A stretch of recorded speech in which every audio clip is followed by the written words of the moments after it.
Nama penuh saya Haji Abdul Rahman bin Abdul Hamid bin Haji Abdul Qadir. Saya lebih dikenali sebagai Haji Abdul Rahman Limbong. Keluarga saya berasal daripada Patani dan Terengganu. Apabila melihat penduduk hidup menderita kerana ditindas oleh pendatang barat, saya berasa sedih dan tidak puas hati. Saya membantah undang-undang tanah dan sistem percukaian yang diperkenalkan oleh British.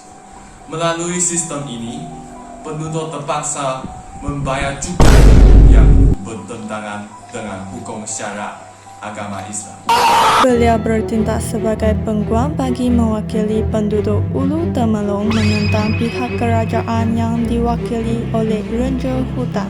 Saya telah berjaya mendapat lesen feeder dan sekarang saya ialah wakil untuk Ulu Telemong. Tanah Ulu Telemong kami adalah hak Allah wa Ta'ala. Mengapa pendatang luar seperti tuan berhak untuk mengundi cukai tanah Melayu?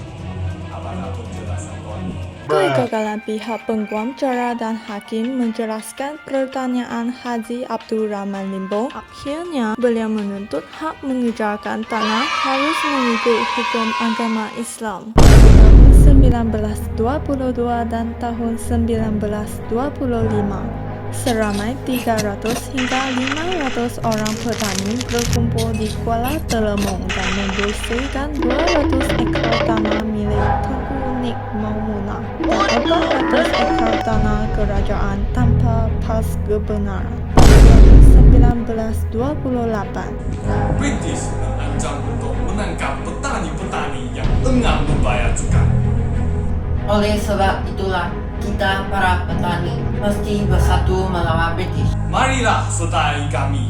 Kami serang balai polis Kuala Berang dan bangunan kerajaan. Itu sememangnya kepunyaan kami.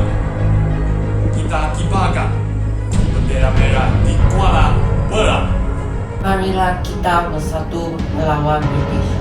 mereka telah menduduki balai polis, menduduki bangunan kerajaan dan mengibarkan bendera merah di Kuala Berang.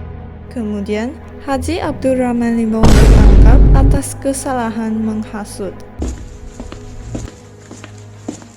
Ampun tuanku, patut junjung perintah tuanku.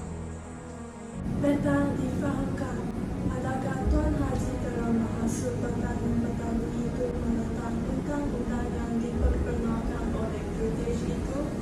Ampun tuanku, tuduhan British itu tidak benar tuanku.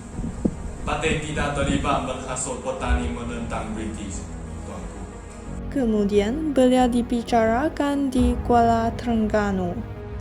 Begini, untuk kebaikan semua pihak, saya menjalankan agar hakim mengenakan hukuman buang negeri ke Makkah ke atas Haji Abdul Rahman Limbong.